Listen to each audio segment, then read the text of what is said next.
The results are in. Who came out on top in last night's Iowa primary race? And a traffic alert for those of you driving through Davenport. Parts of Brady Street are down to just one lane.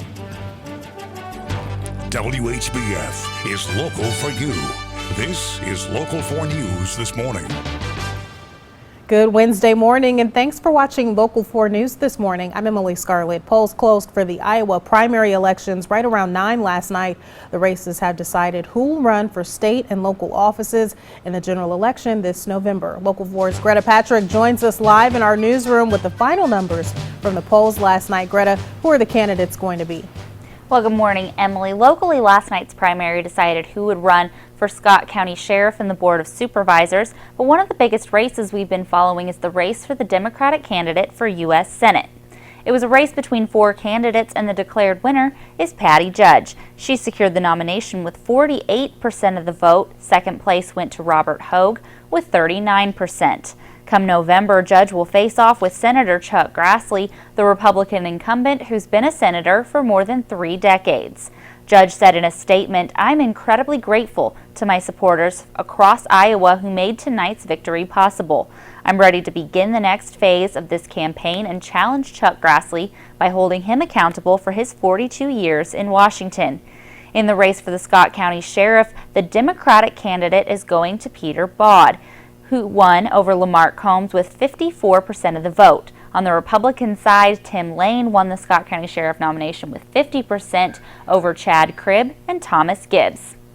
Now, coming up in the second half hour, we'll show you more of what Judge had to say after securing the nomination over the other 3 candidates. Greta Patrick, Local 4 News this morning. Thanks, Greta. And last night, Hillary Clinton officially celebrated her victory as the presumed Democratic presidential nominee, along with primary wins in 4 states. But rival Bernie Sanders says he's still not ready to throw in the towel. Brooke Silva Braga has the latest. Newly minted presumptive Democratic nominee Hillary Clinton immediately turned her focus to a November showdown with Donald Trump.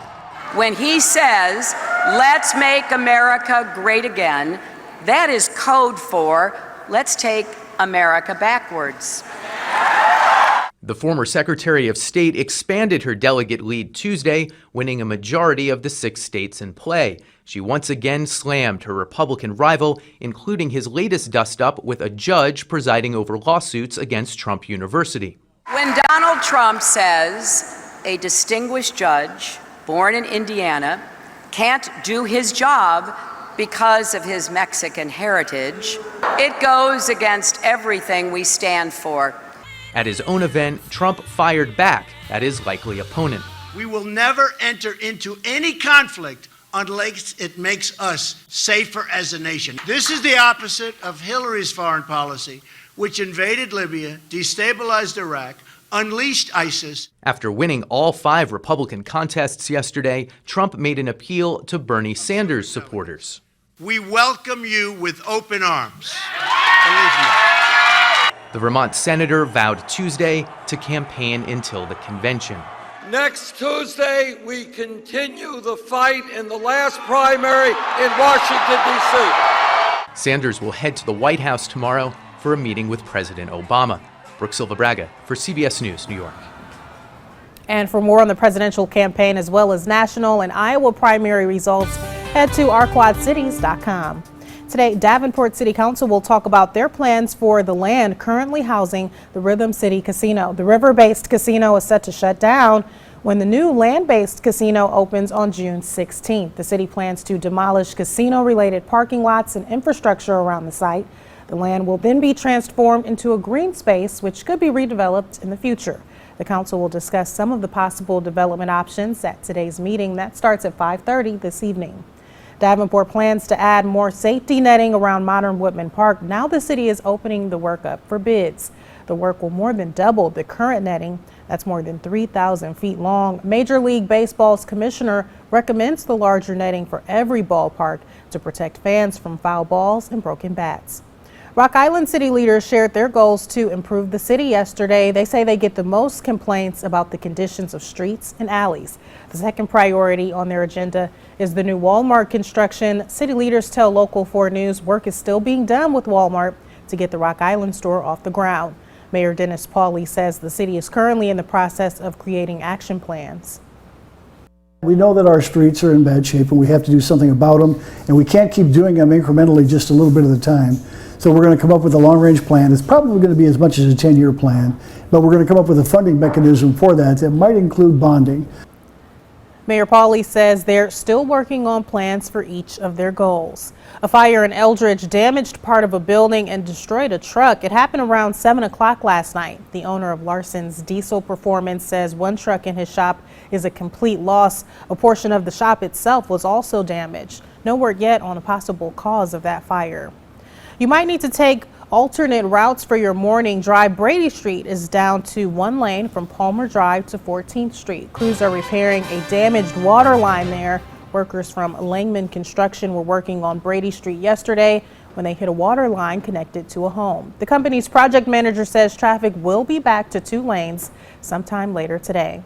A Quad Cities law enforcement tradition will continue today. Moline Police, along with officers from across the state, will participate in the Illinois Torch Run for Special Olympics. Officers and supporters will meet at 9 this morning in front of the Rock Island County Courthouse. The run will end at 2:30 at the Knox County Courthouse in Galesburg. Each year, more than 3,000 officers help carry the flame of hope on its way to the Illinois Special Olympics Summer Games. Let's check in with meteorologist Anthony Peoples. Anthony, we kind of got a break from the heat yesterday. Will that continue today? When will we move into that heat wave? Well, the heat wave will start to build today, but you'll really notice it tomorrow, and especially as we go into the weekend. All right, noticing the sky cam behind you. We've got a few friends joining us this morning. Yeah, normally we show you the beautiful sunrise of the Mississippi River, but let's show you what we have out there this morning. We have some of our little visitors here. These are some turkey vultures. 4 of them normally make their way here and visit us, and they're doing their thing here early this morning. And I know if you're an animal lover, you probably think, well, they're so ugly, they're beautiful. Well, they're not that pretty. 49 degrees right now in Moline, so we have dropped officially into the 40s in the Quad Cities. At Davenport, still at 50 degrees. Outside right now, we do have clear skies across the Mississippi and Illinois River valleys. Later today, there will be some clouds starting to come in, especially this evening, and that could lead to some scattered showers and thunderstorms here tonight. Mostly sunny skies for today. High temperature making it up to 81 degrees, so that's a little bit warmer than yesterday's 76, and 81's about where we should be for this time of the year, so that's about average. But starting tomorrow, we're well into the 80s, and we'll be into the 90s as we head into the first half of the weekend. So if you haven't tried that air conditioner yet, I would at least turn it on today, just to see if it still works properly. Yeah, test it out. You want to be sure it's working. You don't want to be stuck without it once that heat wave comes in. Yeah, because even in the overnight hours, temperatures are going to stay warm, so there's not going to be that nice cool off that you normally see at nighttime. So the heat will start to have an effect on the area. All right, thank you, Anthony. The River Music Experience is celebrating 12 years. Our live guest has details on a new summer tradition they're bringing to the area. That's after the break. Stay with us. You're watching Local 4 News this morning. The time is 6:09. WHBF is local for you with Emily Scarlett and meteorologist Anthony Peoples. This is Local 4 News this morning in high definition.